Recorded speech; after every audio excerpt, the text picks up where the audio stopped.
And thanks to you at home for joining us this hour.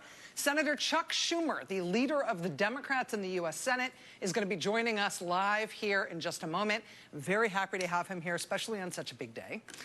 A typical day in the news cycle, I think it's sort of akin to the weather on any given day.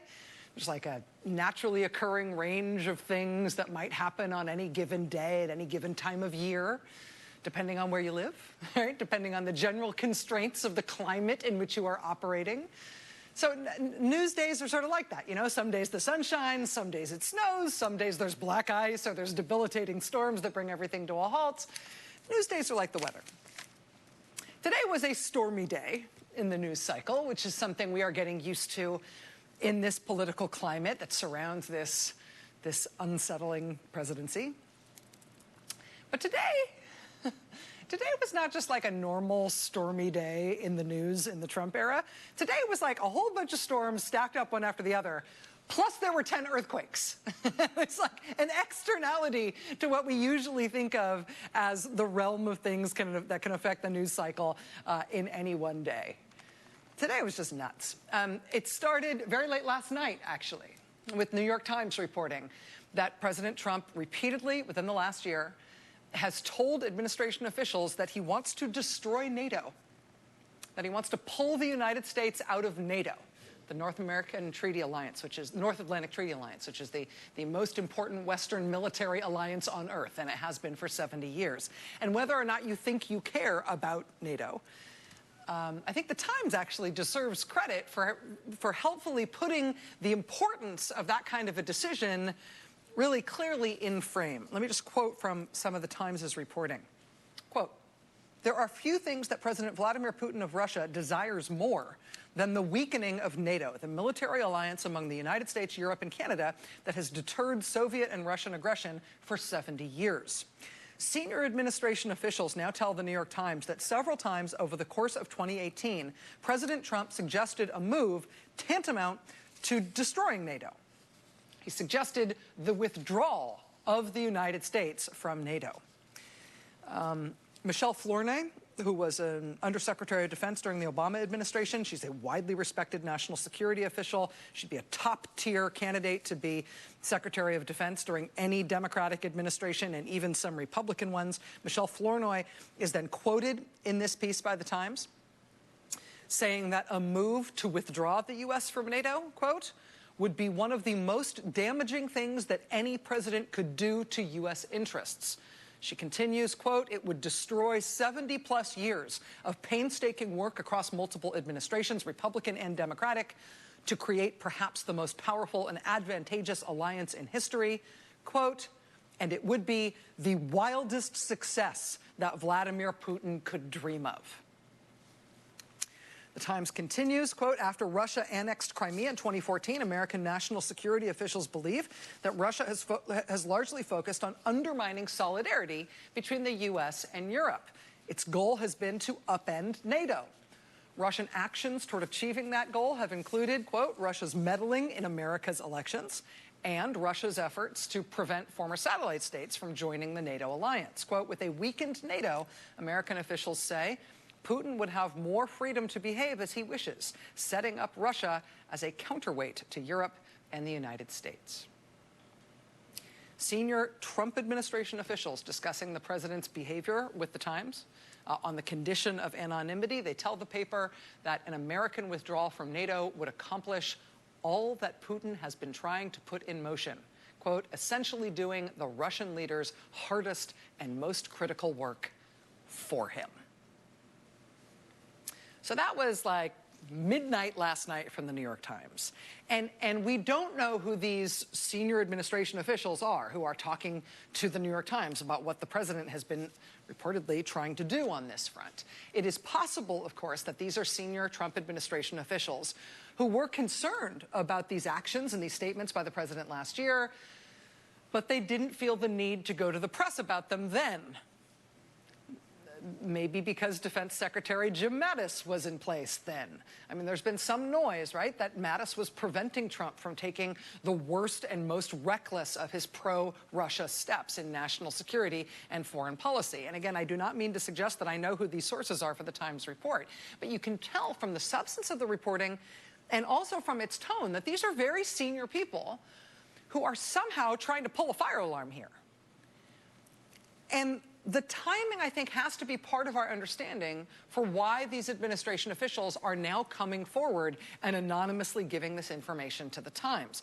The reporters on this piece are Julian Barnes and Helene Cooper, and they put a sort of flashing red arrow on the timing here in their report. They say, quote, now, the president's repeatedly stated desire to withdraw from NATO is raising new worries among national security officials amid growing concern about Mr. Trump's efforts to keep his meetings with President Putin secret from even his own aides.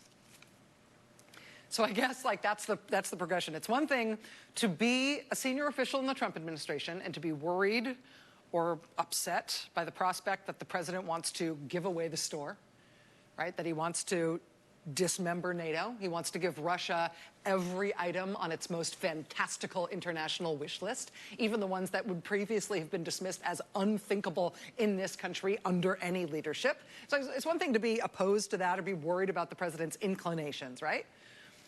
But maybe you think that somebody like Jim Mattis at the Pentagon is stopping Trump from doing the worst of all those things, and so maybe you don't need to say anything to anybody about it. But it's apparently still another thing to realize that once Jim Mattis is gone, he's not there as a governor anymore. And now we find out there's really no way to know if the president is making these decisions and trying to take these actions specifically because Russia's president has been telling him directly, face-to-face and person-to-person, that this is what he needs to do. Because now we've learned that there's no record of the conversations between Trump and Putin, and it's because Trump has ensured that there are no records of those conversations. I guess that maybe is the tripwire, right? Oh, we don't know whether or not Putin has just been telling him directly to do this stuff, and he's saying, yes, sir, how high do you want me to jump? I mean, maybe that's the tripwire when you swallow your pride and decide you're going to go talk to the New York Times. Maybe it's time to try to set off the alarm. I mean, it was just this weekend that Greg Miller at the Washington Post reported that Trump had confiscated and destroyed his own interpreter's notes from his meetings with Putin and had gone to great lengths to prevent other people in his administration from finding out any details about what he and Putin had talked about in multiple meetings. I mean, it may not be a coincidence that just 2 days after that report, the New York Times gets anonymous senior Trump administration officials coming to them, telling them that Trump has been trying to achieve Putin's most important and most treasured goal, the destruction of NATO, the most unimaginable thing in U.S. foreign policy. I mean, short of us dissolving ourselves, us dissolving NATO is the most fantastical dream Russia might imagine for itself. And Trump's trying to do it. And Putin, of course, is sitting pretty in a couple of different ways at this point, right? I mean, first of all, and apparently after some very careful and risky investment on his part, Putin now has a president of the United States who performs backflips on command. I mean, honestly, what else could they make him do? What else could they conceivably want from him other than what? Shutting down the U.S. government? I mean, as President Trump appears to have adopted every top-tier Russian objective in foreign policy, at least, as his own administration's position. But on top of that, the Kremlin has to be further delighted this week, right now, that this same U.S. president who does tricks on command also keeps giving Russia even more leverage over him all the time. I mean, think about it. Think about that report from the Washington Post, what the practical implications are of that from Russia's perspective, from Putin's perspective. I mean, Trump may have taken, confiscated and destroyed his own American interpreter's notes from his Putin meetings. But there's no reason to think that Putin did the same thing, right? I mean, he took notes too. There's a guy taking notes right there next to Putin. I mean, whether or not it's the Russian government's notes on these meetings between Putin and Trump, or whether they recorded those meetings, as some former senior officials have suggested Russia had a habit of doing. Whether it's just notes or recordings or whatever, Russia and Vladimir Putin know the truth about what happened in those one-on-one meetings between Trump and Putin. And if they didn't know it before, now, thanks to the Washington Post, Russia knows that the truth of what happened in those one-on-one meetings between Trump and Putin, that's something that the American president, that Trump, has desperately been trying to keep from public view and even from the view of other officials in his own administration. So Russia now knows that whatever happened in those meetings, Trump is desperate to keep it secret. And they undoubtedly have a record of the truth of what happened in those meetings. That's like blackmail in a bottle. Right? Think about it. Whatever happened between Trump and Putin in those meetings, Russia knows. Russia has a record of it, and now they've got that to wield against him in case they ever need to give his leash another little tug.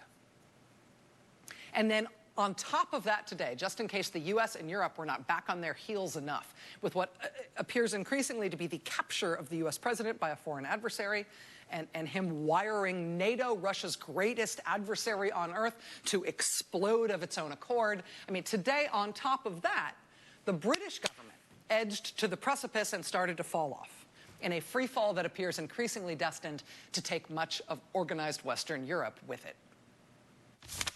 Order! Order!